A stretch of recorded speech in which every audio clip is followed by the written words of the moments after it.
उधर मगरबी बंगाल के बीरभूम में ममता बनर्जी ने मरकजी सरकार और बीजेपी पर बड़ा हमला बोला। ममता बनर्जी ने कहा है कि दिल्ली, हरियाणा, पंजाब जल रहा है। मरकजी सरकार और बीजेपी पर ममता का हमला सामने आया है। यूसीसी को लेकर खेल खेला जा रहा है, ये कहा ममता बनर्जी ने।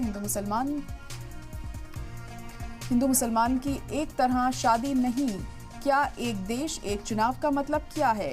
क्या सद्र राज लगाएंगे?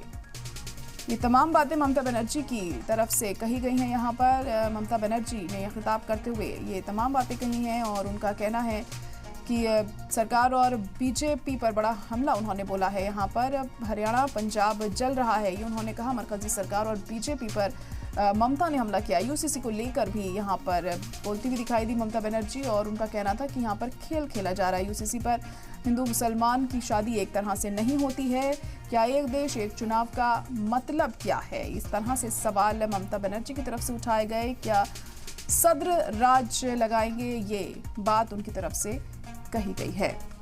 तो ममता बनर्जी ने यहाँ केंद्र सरकार पर जमकर निशाना साधा। हरियाणा জ্বলছে, দিল্লি জ্বলছে, কৃষকরা যেন পৌঁছতে না পারে রাস্তায় ট্রাক কিলার মানে টায়ার কিলার লাগানো হচ্ছে যাতে কৃষকরা গিয়ে পৌঁছতে না পারে।